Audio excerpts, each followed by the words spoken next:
कहते हैं आज का युवक कल के देश का निर्माता होता है और वह निर्मित होती है एकता की वजह से।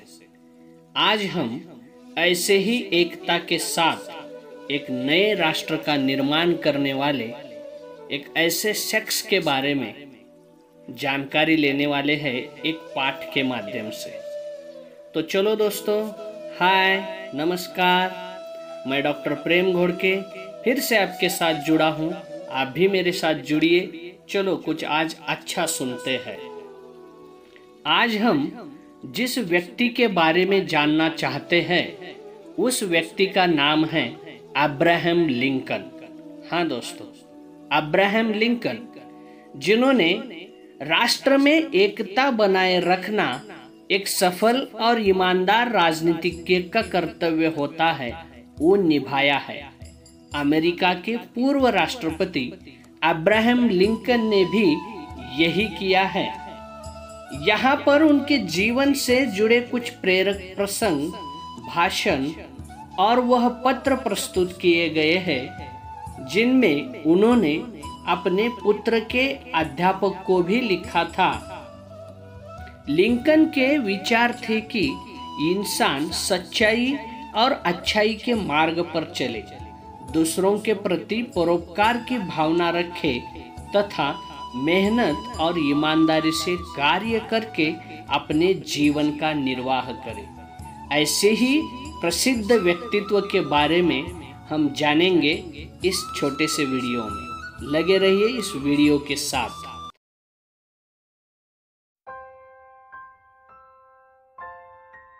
हार मानो नहीं तो कोशिश बेकार नहीं होती। कोशिश करने वालों की कभी हार नहीं होती।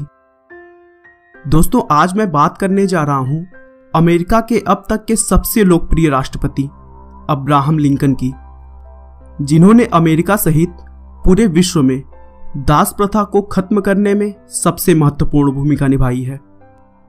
लेकिन उन्होंने जिन संघर्षों के बाद यह मुकाम हासिल किया था, मुझे नहीं लगता कि उनके अलावा यह किसी और के बस की बात होगी। अब्राहम लिंकन का बचपन इतनी गरीबी में बीता कि उनके पूरे परिवार को एक घर के लिए दर दर ठोकरें खानी पड़ी। उनके पिता के पास इतने पैसे भी नहीं थे कि वे अब्राहम को स्कूल भेज सके। लोगों से मांगे हुए किताबों से अब्राहम ने पढ़ाई की। अपना पेट पालने के लिए उन्होंने बचपन से ही मजदूरी करना स्टार्ट कर दिया। 9 साल की उम्र में उन्होंने अपनी मां को खो दिया। जिस लड़की से प्रेम किया और शादी करना चाहते थे, उसकी भी मृत्यु हो गई। दास प्रथा के खिलाफ लड़ने के लिए चुनाव की तरफ रुख किया तो उसमें भी उन्हें कई बार हार का सामना करना पड़ा। उनकी जिंदगी में एक समय ऐसा भी था जब छुरी और चाकू से वह दूर रहते थे, क्योंकि वह अपने आप से इतने हार गए थे कि उन्हें डर था वह कहीं खुद को न मार लें। लेकिन दोस्तों, अगर हार मानो नहीं तो कोशिश बेकार नहीं होती। कोशिश करने वालों की कभी हार नहीं होती।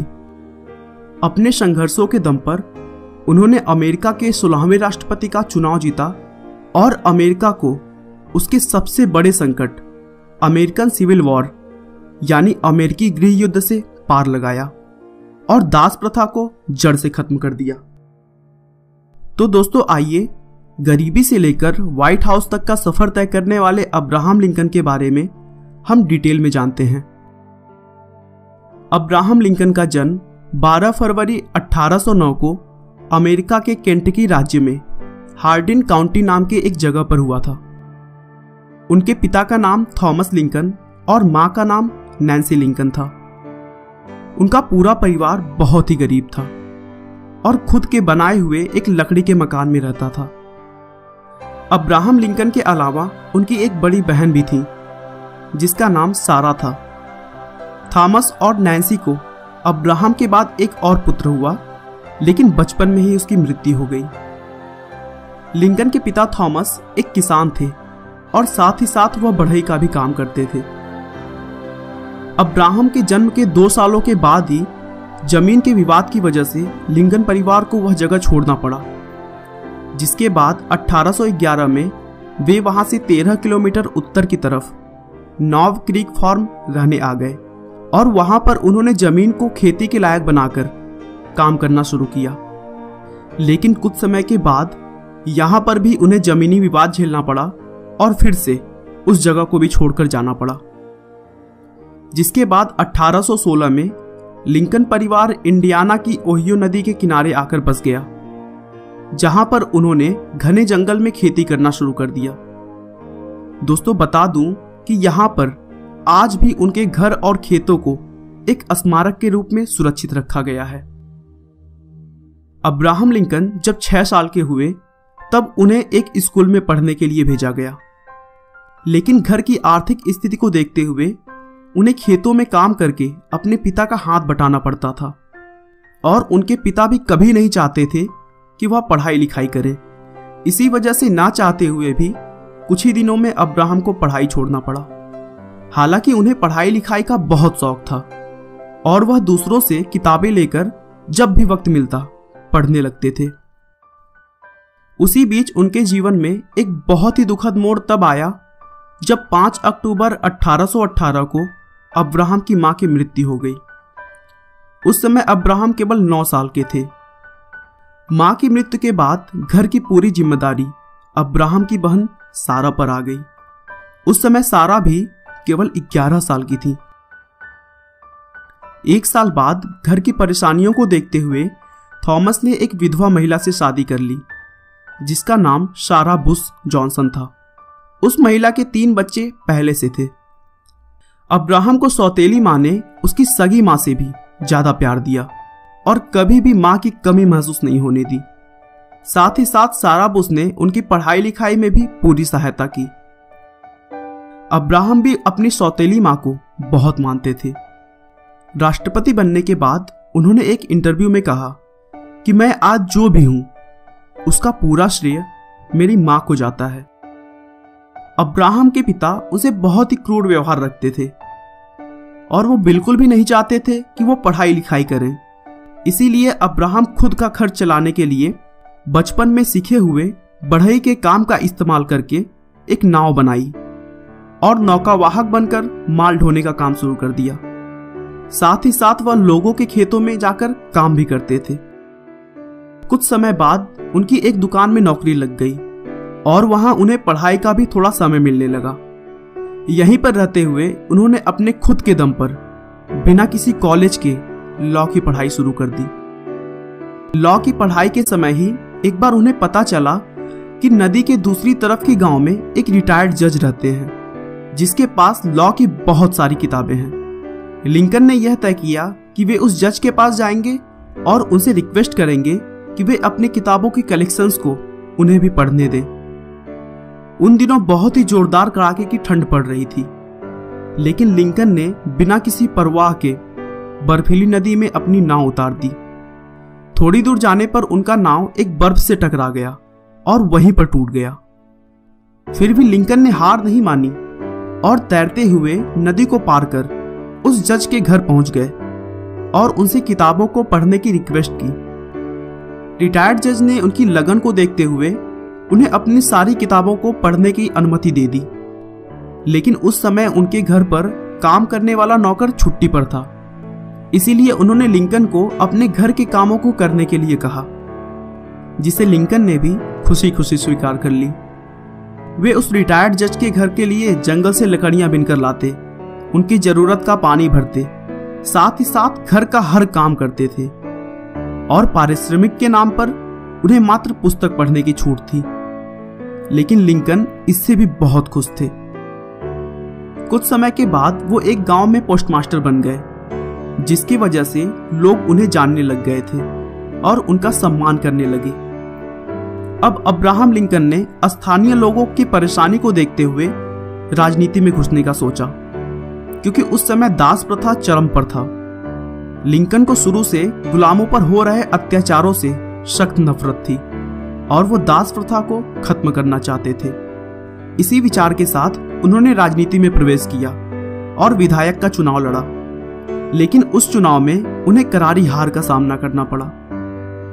उधर चुनाव लड़ते समय उन्होंने पोस्टमास्टर की नौकरी भी छोड़ दी थी। जिससे उनके पास पैसों की बहुत कमी हो गई। अब्राहम लिंकन वैसे तो महिलाओं से दूर ही रहते थे, लेकिन 24 साल की उम्र में उन्हें रूटलेज नाम की एक लड़की से बेपनाह मोहब्बत हो गई। लेकिन दुर्भाग्य से कुछ दिनों के बाद ही रूटलेज की एक गंभीर बीमारी से मृत्यु हो गई। रूटलेज की मृत्यु से अब्राहम को गहरा सदमा पहुंचा था और वो घंटों घंटों तक अपनी प्रेमिका की कब्र के पास बैठकर आंसू बहाया करते थे। अब्राहम लिंकन के जीवन में सब कुछ उनके खिलाफ चल रहा था। लिंकन का एक समय ऐसा भी था कि वह अपनी जिंदगी से इतना निराश हो चुके थे कि वह चाकू छुरों से दूर रहते थे, क्योंकि उन्हें डर था कि वह खुद को न मार लें। उस समय उनके एक मित्र बोलिन ग्रीन ने उनका मनोबल बढ़ाया और उनको डिप्रेशन से बाहर निकाला। अपने दोस्त की मदद से लिंकन फिर से विधायक का चुनाव लड़े और इस बार वह चुनाव जीत गए। उस जीत के बाद उनकी गिनती सबसे युवा विधायकों में की जाने लगी और फिर धीरे धीरे उन्होंने युवाओं को अपनी ओर आकर्षित किया। अब विधानसभा में वह खुलकर बोलते थे, जिसकी वजह से वहां भी उनकी बातों को महत्व दिया जाने लगा था। उनके द्वारा स्प्रिंगफील्ड को नई राजधानी बनाने के मुद्दे पर सरकार को उनकी बात भी माननी पड़ी थी। अब्राहम लिंकन को अब वकील बनने के लिए लाइसेंस मिल गया था और फिर उनकी मुलाकात एक मशहूर वकील स्टुअर्ट से हुई। वे एक दूसरे के साथ मिलकर काम करने लगे, लेकिन कुछ दिनों तक काम करने के बाद स्टुअर्ट ने उनका साथ छोड़ दिया और अब्राहम वकालत में भी असफल हो गए, क्योंकि वो गरीबों के केस लड़ने के लिए फी नहीं लेते थे और पूरा जीवन कभी भी झूठा मुकदमा नहीं लड़ा। लेकिन उन्होंने असफल ही सही 20 सालों तक वकालत की, क्योंकि उस काम को करने पर उन्हें मानसिक शांति मिलती थी। दोस्तों, उनके वकालत के दिनों की बहुत सारी कहानियां उनकी ईमानदारी और सज्जनता की गवाही देते हैं। लिंकन और उनके एक सहयोगी वकील ने एक बार किसी मानसिक रोगी महिला की जमीन पर कब्जा करने वाले एक दबंग आदमी को अदालत से सजा दिलवाई। मामला अदालत में केवल 15 मिनट तक ही चला, जिसके बाद सहयोगी वकील ने महिला के भाई से पूरी फी ले ली। उसके बाद उस वकील ने अब्राहम से खुशी खुशी बताया कि उस महिला ने पूरी फी चुका दी है और वह अदालत के निर्णय से बहुत खुश है। लेकिन लिंकन ने तुरंत कहा कि मैं खुश नहीं हूं, वह पैसा एक बेचारी रोगी महिला का है और मैं ऐसा पैसा लेने के बजाय भूखे मरना पसंद करूंगा। अगर तुम्हें अपनी फी चाहिए तो तुम ले लो, लेकिन मेरे हिस्से के पैसे उसे तुरंत वापस कर दो।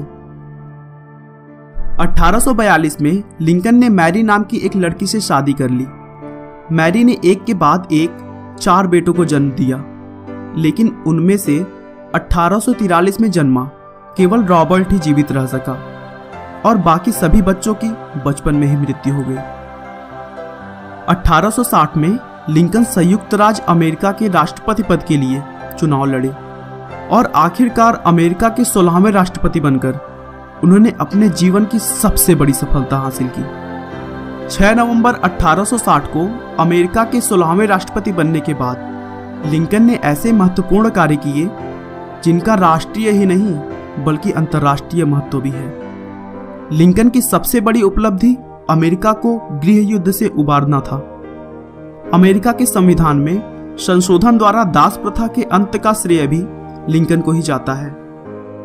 14 अप्रैल 1865 को राष्ट्रपति लिंकन और उनकी पत्नी वॉशिंगटन डीसी में फोर्ड थिएटर में एक नाटक देखने आए हुए थे, जहां एक मशहूर अभिनेता जॉन विल्केस ने उन्हें गोली मार दी और अगले ही दिन 15 अप्रैल 1865 को अब्राहम की मौत हो गई।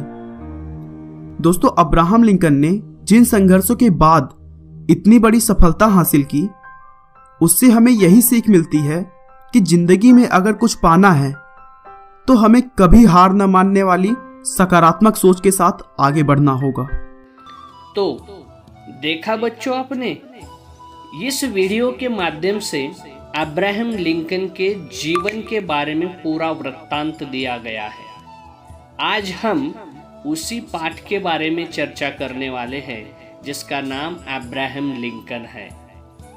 अब्राहम लिंकन अमेरिका के 16वें राष्ट्रपति थे 4 मार्च 1861 से 15 अप्रैल 1865 तक वे इस पद पर बने रहे। 12 फरवरी 1809 को केंटकी के होजनविले में लिंकन का जन्म हुआ। उन्होंने प्रारंभिक शिक्षा ज़्यादातर घर पर रहकर ही प्राप्त की। वे खूब पढ़ते लिखते थे और खेती के काम में अपने पिताजी का हाथ भी बटाते थे। बड़े होकर उन्होंने वकालत की पढ़ाई की और एक वकील बने। आगे चलकर लिंकन ने राजनीति में कदम रखा और अमेरिका की रिपब्लिकन पार्टी के सदस्य बने। एक वकील और एक राजनीतिज्ञ के रूप में लोगों ने उनका उपनाम ऑनेस्ट एब रखा। ऑनेस्ट मतलब ईमानदार। वर्ष 1842 में लिंकन ने मेरी टोड से विवाह किया। ये हमने देखा है पहले वीडियो में। अमेरिका के दास प्रथा को लेकर कई परेशानियां थी। दक्षिणी राज्यों में गोरे रंग के लोगों के पास बड़े बड़े खेत थे, जिन पर अफ्रीका से आए काले रंग के लोगों से काम करवाया जाता था। उन्हें दास बनाकर रखा जाता था। दास अर्थात गुलाम, जिसे गुलाम कहते हैं। उत्तरी राज्यों के लोग दास प्रथा के विरुद्ध थे और इसे खत्म करना चाहते थे, क्योंकि अमेरिका का संविधान लोगों को एक समान नजर से देखता है। इसलिए दास प्रथा का देश में कोई स्थान नहीं था। वर्ष 1860 में लिंकन का राष्ट्रपति के उम्मीदवार के रूप में चयन हुआ। वह दास प्रथा की परेशानी को खत्म करना चाहते थे। उनके कार्यकाल के दौरान संघ से दक्षिणी राज्य अलग हो गए, क्योंकि वे राज्य दास प्रथा को खत्म करने के विरुद्ध थे। दूसरी तरफ लिंकन और उत्तरी राज्य दास प्रथा को जड़ से उखाड़ फेंकना चाहते थे। लिंकन के राष्ट्रपति बनने के 6 हफ्तों के बाद गृह युद्ध छिड़ गया, जो देश की एकता के लिए खतरा था। इस युद्ध में उत्तरी राज्यों ने दक्षिणी राज्यों को हराया। दक्षिणी राज्य एक देश बनाने की तैयारी में जुट गए, पर अब्राहम लिंकन राज्य में एकता बनाए रखना चाहते थे। यह गृह युद्ध वर्ष 1861 से 1865 तक चला। अपने जीवन काल में लिंकन ने कई बड़ी से बड़ी परेशानियों का सामना किया। वे किसी भी कीमत पर देश में एकता को बनाए रखना चाहते थे। उन्होंने बहादुरी के साथ युद्ध लड़ा और घोषणा की, हमारा देश आधा स्वतंत्र और आधा दास बनकर नहीं रह सकता। उन्होंने युद्ध जीता और देश को एक संघ के रूप में बनाए रखा। 1 जनवरी 1863 को लिंकन ने एक सूचना जारी की, जिसमें अमेरिका में सभी दासों को स्वतंत्र करने की बात कही गई थी। गृह युद्ध के दौरान लिंकन ने कई भाषण दिए, जिनमें नवंबर 1863 में गेटिसबर्ग में दिया गया भाषण भी शामिल है। वर्ष 1864 में लिंकन को दोबारा से राष्ट्रपति के पद के लिए चुना गया। उन्होंने गृह युद्ध से गुस्साई जनता को शांत करने का सफल प्रयास किया। इतना बड़ा महान कार्य करने के बाद भी 15 अप्रैल 1865 को अमेरिका के इस महान राष्ट्रपति की गोली लगने से मौत हो गई। अब इनकी मौत किस प्रकार हुई थी, उसका एक छोटा सा वीडियो हम आपके सामने प्रस्तुत कर रहे हैं, देखिए। हमारे समाज में ऐसी ही प्रथा बहुत गंदी रूप से एक आकार ले रही है, क्योंकि जो सच्चाई के मार्ग पर चलता है उसे हमेशा ठोकरें खानी पड़ती है। अब यहाँ पर तो 16वें राष्ट्रपति बने अब्राहम लिंकन ने जो अच्छा काम किया था, उस काम का यह जो बख्शीश उन्हें मिला था गोली के रूप में, वह बहुत ही दर्दनाक और दुखदाई है और हमेशा ऐसा ही होता आया है। लेकिन जो सच्चाई के राह पर चलते हैं, उनकी कलम और उनके विचार समाज के लिए हमेशा प्रेरित करने वाले रहते हैं। ऐसे ही प्रेरित करने वाले उनके बहुत सारे भाषण हैं। उन्होंने नवंबर 1863 में गेटिसबर्ग में दिया हुआ भाषण भी बहुत ही प्रसिद्ध है, क्योंकि इस भाषण में उन्होंने एक ऐसी बात कही थी जो जनता को बहुत ही प्रभावित करके गई है, और वो बात आज भी संविधान में लोकशाही के रूप में हमारे यहाँ भी लागू है। जैसे कि उन्होंने कहा था, जनता के द्वारा जनता हेतु जनता का शासन इस पृथ्वी से कभी नष्ट नहीं होना चाहिए। ये सुंदर बात अब हम उन्हीं की आवाज में इस भाषण के माध्यम से सुनते हैं। अब इसका हिंदी में अनुवाद किस प्रकार किया गया है, अब देखते हैं। 87 वर्ष पहले हमारे पूर्वजों ने इस महाद्वीप में स्वाधीनता से प्रेरित एवं मानव जन्म से मिली समानता में आस्था के प्रति समर्पित एक नए राष्ट्र को जन्म दिया था। आज हम एक महान गृह युद्ध में लगे हैं। यह इस बात की परीक्षा है कि हमारा राष्ट्र अथवा इसी तरह प्रेरित और ऐसी ही आस्था के प्रति समर्पित कोई अन्य राष्ट्र लंबे समय तक टिक सकता है या नहीं। हम उस युद्ध की महान रणभूमि पर एकत्र है और इस भूमि का एक भाग इस राष्ट्र को जीवित रखने में अपने प्राणों की आहुति देने वाले वीरों को चिर विश्राम करने के लिए भेंट करने आए हैं। हमारी ओर से यह भेंट हर तरह से उपयुक्त और उचित है, किंतु व्यापक दृष्टि से अब न तो हम इस स्थान को भेंट ही कर सकते हैं और न उसे धर्म क्षेत्र या तीर्थ ही बना सकते हैं। यहाँ युद्ध करने वाले जीवित या वीर गति प्राप्त सूरमाओं ने स्वयं ही इसे ऐसी पुण्य भूमि और तीर्थ बना दिया है कि हमारी कुछ तुच्छ क्षमता इसमें कुछ भी घटा या बढ़ा नहीं सकती। हम यहाँ जो कह रहे हैं उस पर संसार बहुत कम ध्यान देगा, उसे अधिक समय तक याद भी नहीं रखेगा, किंतु हमारे शहीदों ने जो यहाँ किया है उसे संसार कभी नहीं भुला सकेगा। अब तो यह हम जीवितों का कर्तव्य हो जाता है कि जिस कार्य को ये शहीद अपने महान यत्नों से आज तक आगे बढ़ाते रहे उसका शेष भाग संपन्न करने के लिए अपने आप को समर्पित कर दे। अब तो हमें ही उस महान कार्य को पूरा करना है, हमें ही उन शहीदों से उस उद्देश्य के लिए उत्तरोत्तर परायणता प्राप्त करनी है जिसके लिए उन्होंने संपूर्ण निष्ठा से अपनी बलि दे दी। आज हम प्रण करें कि अपने शहीदों की बलि व्यर्थ न जाने देंगे। ईश्वर की अनुकंपा से इस राष्ट्र में एक नए स्वातंत्र्य का आविर्भाव होगा तथा जनता के द्वारा जनता हेतु जनता का शासन इस पृथ्वी पर कभी नष्ट न होगा।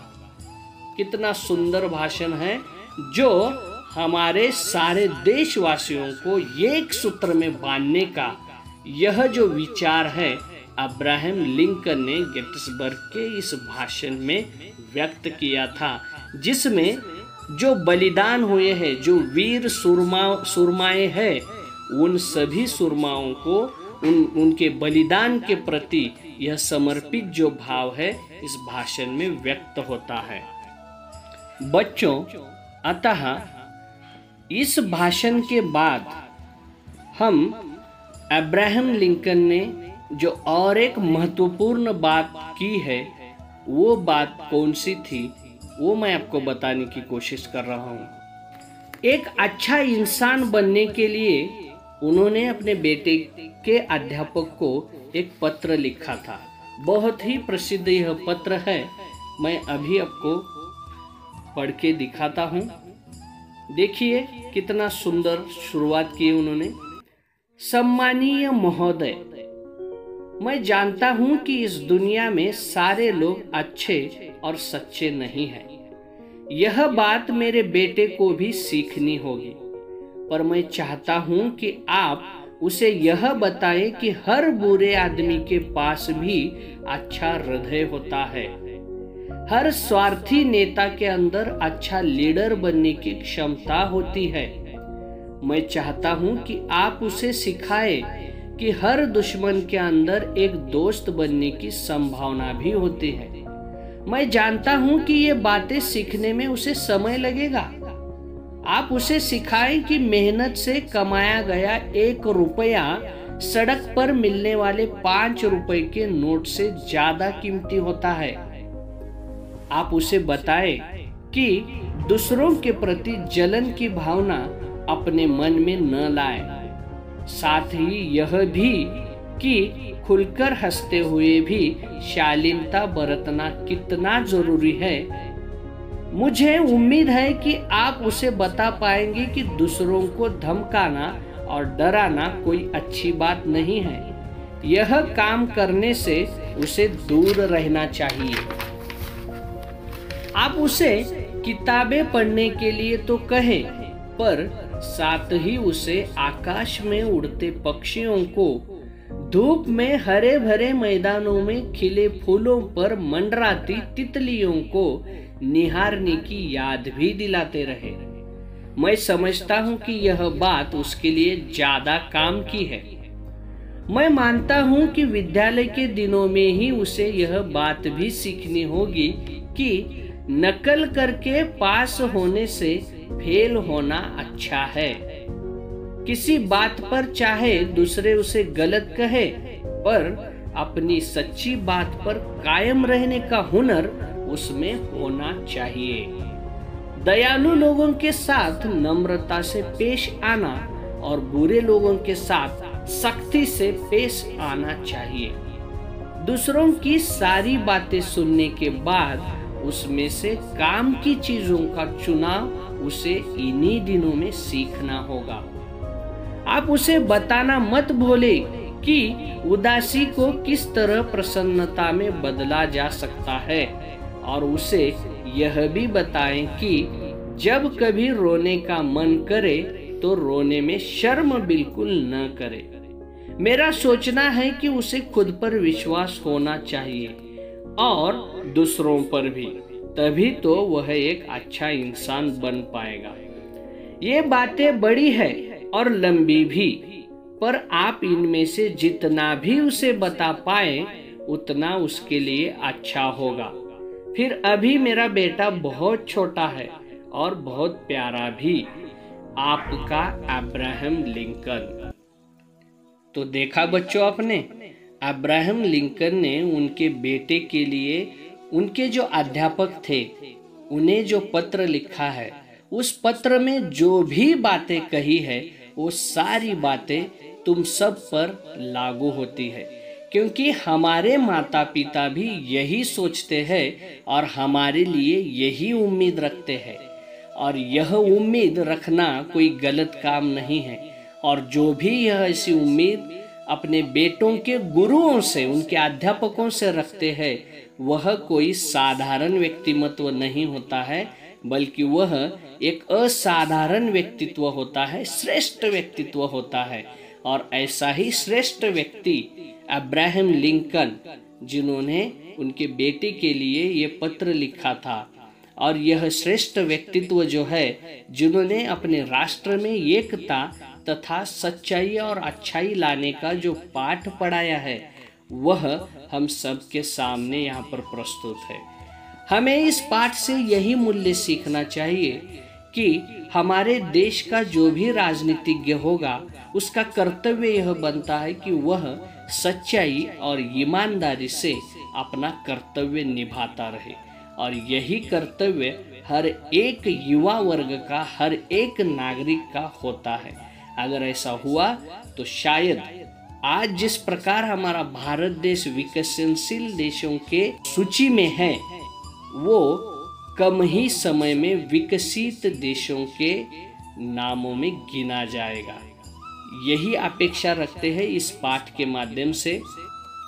हम फिर मिलेंगे नई वीडियो के साथ, नए विचारों के साथ। तब तक जुड़े रहिए डॉक्टर प्रेम के साथ। धन्यवाद।